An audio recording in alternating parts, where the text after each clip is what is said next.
Question: are you living the life that you want to live, or are you living the life that somebody has projected onto you?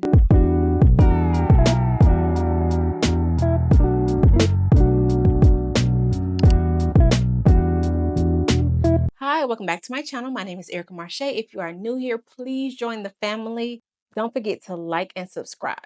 If you had to stop and really think about it, probably 9 times out of 10, you are living the life that somebody has projected onto you, meaning that you have followed someone else's instructions on how to live your life, and you have not sat down and thought about how you want to live your life. So essentially, you're not living the life that you actually want to live. A few signs that indicate that you aren't living the life that you want to live is that you are always looking to somebody else for approval. You're always looking to somebody else for the answers. You're always looking to somebody else to guide you on what to do. And honestly, like I do get it. Like life can be hard and you do need guidance. But at the same time, you have to decide like what type of life do you want to live? And you have to put in the actions to live that exact life.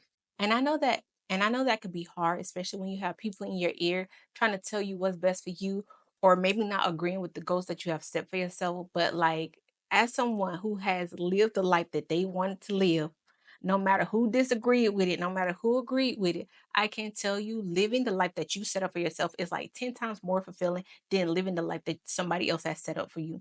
If I were to have my mom come and talk to you about me in this video, I guarantee you, she would tell you that I am a hard headed person, that no matter what, I'm going to do what I want to do. And I've said this in the video before. I genuinely believe it's because I'm a Taurus and because I am the middle child that I really feel like nobody can tell me what to do. Like, if you tell me what to do, I will do the opposite out of spite, which can or may not be good, but don't tell me what to do and how to live my life. And honestly, it is very much okay to realize that you aren't living the life that you want to live, that you are living the life that somebody else has projected onto you. Even if you have a good life, you have to ask yourself, like, am I happy living this type of life? Do I want to do it in a different way? And if the answer is yes, like you literally can do it in a different way. You do not have to live the life that somebody else projected on you. No matter if it hurts their feelings, no matter if they ostracize you, or like it does not matter, because one thing about it, two things for sure, God gave you a life for you to create and not for you to live out somebody else's dreams. And honestly, it doesn't even have to be a person that projected a life onto you. You can ask yourself, are you living the life that society has set up for you? Because one thing about it, I firmly believe there are no rules to life. Like there are no rules to society. There's no rules to success. There's no one way to live life. Like, are you genuinely liking the life that you live? Here- One thing I've come to find out about people that live a life that was projected onto them is because of they want validation from the outside, or they want to check all these societal boxes, which is like, yeah, I get, because to a certain extent that does create stability, but at what point does that stability create your depression and your anxiety because you're not doing the things that you want to do in life? Like, I remember going off to college, and I said this in another video. I remember going off to college and wanting to get a degree in art. I wanted to get my first degree in art, but I came from a very poor background, and my mama was not having that. She was just like, "Listen, you could either be a doctor, lawyer, or engineer, and at best, a psychologist, maybe an art therapist. Like that. That is your only choice, right? When it comes to art." And honestly, baby, I don't want to be a therapist. I could barely handle my own problems. I'm definitely not trying to handle nobody else's problem. So when I did take my first few classes in college, after she filled out all the paperwork and signed me up for like psychology, I just realized like that's not what I want to do. And then it kind of hit me like, bro, I have free will and I'm 18. Like I could kind of do what I want to do. So after the first semester, I with some my advisor told them that I wanted to major in studio art, and that's what I got my first degree in. And mind you, like my mama did not know I was getting a degree in art until I walked across the stage. And when I say I could feel her staring a hole in my head, like they called my name. They were like Erica Marche with a degree in studio arts. And when I went and got my diploma out of that man's hand, I was just like, ooh, I already know. Once I come off this stage, it's over, baby. It's over.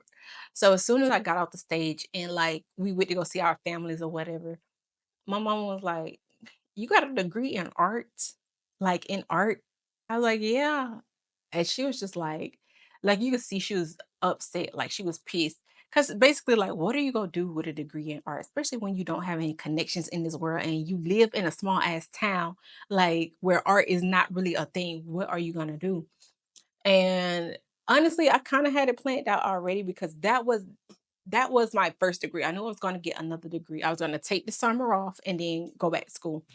So she was like, okay, if you go back to school, you need to get a business degree. If art is what you want to do, you got like basically you just got to make it make sense or become a engineer because art in some categories of engineer do go hand in hand. She was like, listen, you really got to make this work out. And I was just like, no, I'm actually going to get a fashion degree. When I tell you, I felt like she wanted to rock bottom me through the concrete at the school. But at the end of the day, like when I say I'm gonna live my life how I want to live it, like from a young age, I just kind of knew like I when I die, I didn't want any regrets and I want like me to have lived the life that I chose to live, not the life that somebody else chose for me. So I went on and got my fashion degree and I ended up working at a $1 billion company making six figures as a fashion designer. And mind you, this is kind of more this honestly more money than anybody in my family has ever made. So me choosing my life and following what I felt was right led me to a really good career and making really good money. And because I'm such a stubborn person, I've always had this okay, if an idea pops into my head or a feeling pops into my soul, like I'm gonna follow it. Because to me, in my mind, that is God talking to me and trying to lead me. And nobody in this world could tell me what God is telling me to do and how God is leading me. And that's honestly how I've been living my life. And because of that, I have had much success in life. Like I really have. So you definitely have to sit down and think like, okay, am I listening to God, the most high, or whatever you believe in? Like, am I listening to that or am I just listening to somebody else who think they know what's best for me? Because understand we are all given a mission in this world and you have to execute that mission. Because if you don't execute your mission, somebody else will. Like if God tells you like, hey, you're supposed to be this top tier artist and you don't execute that, somebody is going to be in place of that top tier artist. And my biggest thought is like, why not me? Like, why can't I be the best at A, B, and C? Like, why can't I be the one to be this amazing person? And honestly, in my humble opinion, you cannot reach your full potential and be the most amazing person if you're not living your life how you want to live your life.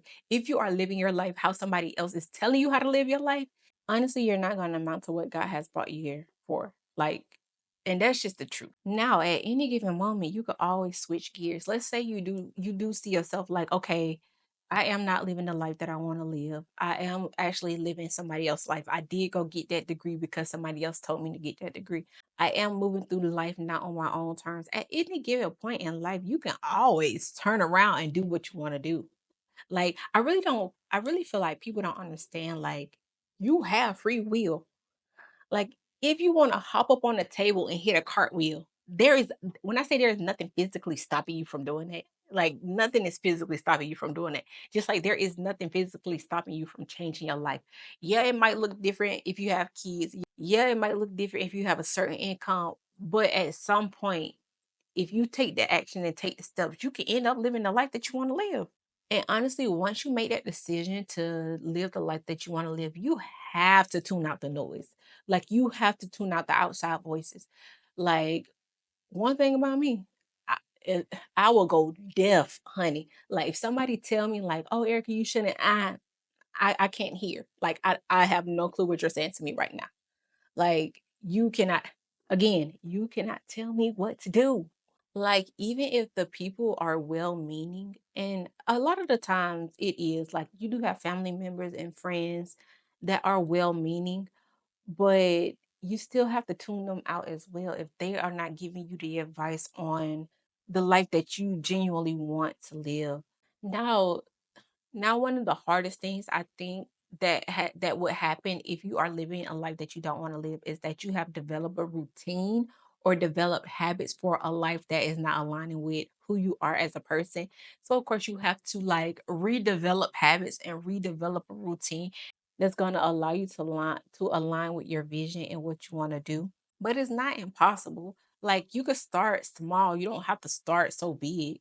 And it's definitely going to take time, maybe to adjust and maybe to shift things. But when I say living your life exactly how you want to live it, coming from somebody who is living their life exactly how they want to live it, who has done things in life exactly how they want to do it. When I say up until this point, I have no regrets, and I don't feel overwhelmed by life, and I don't really feel like unfulfilled by life because I am living the life that I want to live. And I know I keep like saying life so much, like, but no, honestly, like, you only get one life. And it would be such a disservice to be on your deathbed to look back and think, like, damn, I really did not do anything I wanted to do in life. I didn't live how I wanted to live in life. I went by how society told me to live. I was unfulfilled. I went by how my mama told me to live. I was unfulfilled. I went by how this person, that person told me to live, and I was unfulfilled. Like, that won't be a great feeling. Like, that's not good. To be on your deathbed thinking like shoulda, coulda, woulda, especially when you can. Like, now I will admit, like, the thought of just shifting your entire life is definitely a scary thing. But that is the best part about it because I'm a firm believer. Like, if you're not scared, then is it actually worth it? Or are you actually doing something big or something worthwhile? That scariness is just excitement. Like, it's exciting to think about, like, you're gonna start doing the things that you want to do in life. You're gonna start living how you want to live. You're gonna let go of all the negative thoughts and all the insecurities that you're holding on to. So you really just gotta ask yourself, one, are you taking on other people's fears? Because that's a big thing too, where you're not living the life that you want to live because you have subconsciously embedded other people's fears into your mind. Like, the world is not this scary place as people try to make it out to be. And if you are brave enough to do your own thing and to live your own life, I promise you, you will be so rewarded. So you really genuinely just have to sit down and make sure you are living the life that you want to live. Always take audit of your life. Like, that is my biggest thing in life. Like, take audit of your life. Like, am I in this place because I did the things that I needed to do to be here because I want to be here? Or am I in this place because I did the things that other people wanted me to do to be here and now I'm here? Am I happy with the things that I've done? If the answer is no to all of that, baby, you gotta switch your life. Like, you just can't live for other people. You get one life. God gave you one life. And at the end of it all, we all go die. As morbid as that sounds, you do not want to be on your deathbed with the shoulda, coulda, wouldas when you can right now. Honestly. So I know this video was pretty short and hopefully it wasn't all over the place. I do want to just motivate you guys to live the life that you want to live. And this is coming from somebody who grew up in poverty with next to nothing, who has been the first in their family to do a lot of things. Like, I want you guys to live the best life that you can. So, with that being said, that is it for now. Again, don't forget to like and subscribe and to join the community. I will see you in my next video. Bye.